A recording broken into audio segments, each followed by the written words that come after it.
it going then? Oh, I see you there. Alright. Welcome to the Dean Project Show.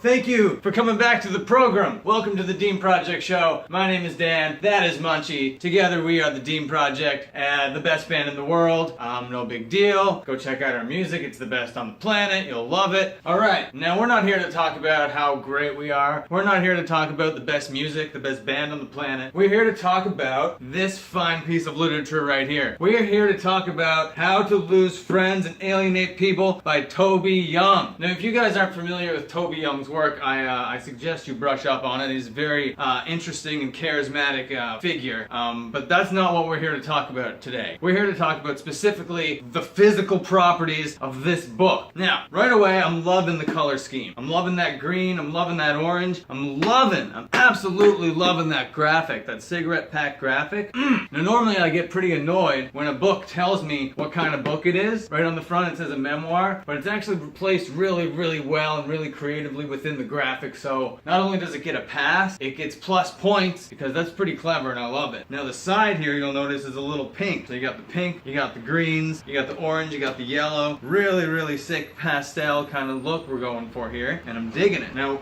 when I'm first holding the book, I like to know how the spine sounds. If you guys seen some of my older reviews, you know that the spine sound is really important to me.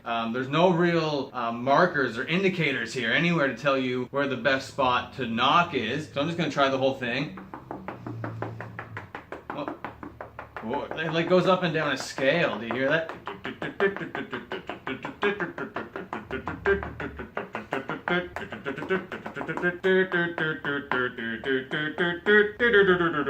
So I like that. I like a musical book. Already, out of the gates, we're looking at a classic piece of literature right now. Now, when I open it, it actually has it's almost like a floral scent, but it's very mild. It's like a mild floral scent, and the pages are really white. And with all these other books I've been reviewing, there's been lots of water damage. You had some yellow pages, but not on this one. On this one, we're getting like a really nice scent. We're getting a really nice sound. We're getting a really nice look. Right off the bat, this is probably the best looking book that I've reviewed. So that I'm very excited about that. Now, I just don't know exactly how big this book is. So I like to know how large my books are by measuring them. I'm sure that you guys do the same thing. The first thing that you do when you get your book is you get out the measuring tape. You want to know what size thing you're dealing with here. So we're just going to go across the top. We're going to look at right here. We're going to say, all right, man, we're looking at like a 5.6 inch width. Okay, that's pretty good. 5.6. Now we're going to get a length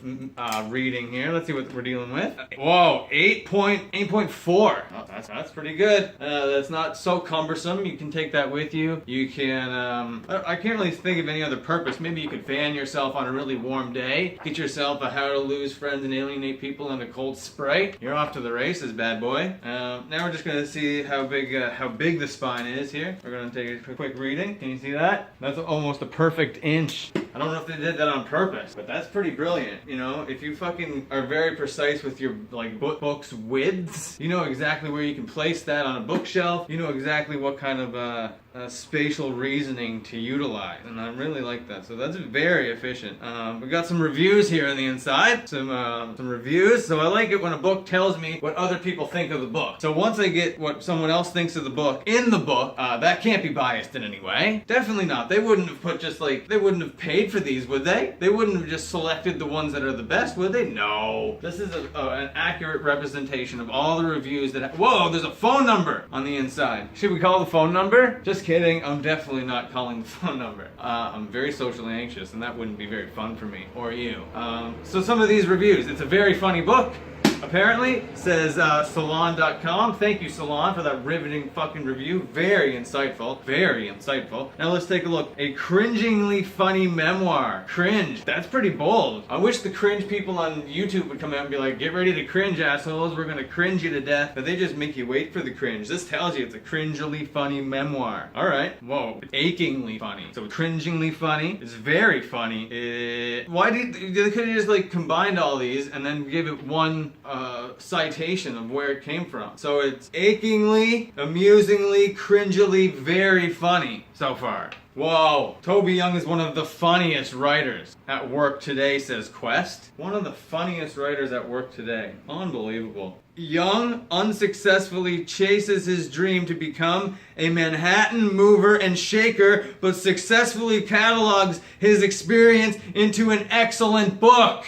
You hear that? 2001 it says it was copywritten, so I wonder, so it was probably like written in like the late 90s. You know, it takes a while to write a little book, but I'm not interested in what's actually inside of the book. I don't care about the contents of the words in the book. That's irrelevant to me. I don't care about any of that. I don't care where it goes. I don't care about the characters. I don't care about the events that happen in his life. I don't care about what leads to what. I don't give a shit about how interesting or how funny or achingly embarrassing this is. That's not what I'm into. But so far, we're off, like it hasn't gotten one negative point. It ticks all my check boxes. Checks all my tick boxes. This thing is a must buy. I'm already saying that. I can't believe I'm saying that about this book because I can't think of any other function, really. You can't really roll a great joint on it. If you see, it's not really long enough to fit on the, or wide enough here to fit on the lap. You need something just a bit wider, maybe a bit longer, and then you got like a nice hard surface maybe to do some doodling on. I don't know if that's your thing. Oh, but that's very nice. What do you think of that, Munchie? I think he likes it. What do you think of this? Oh man, that's a good book to hit your Munchie with. If you have a Munchie, oh, did you hear that?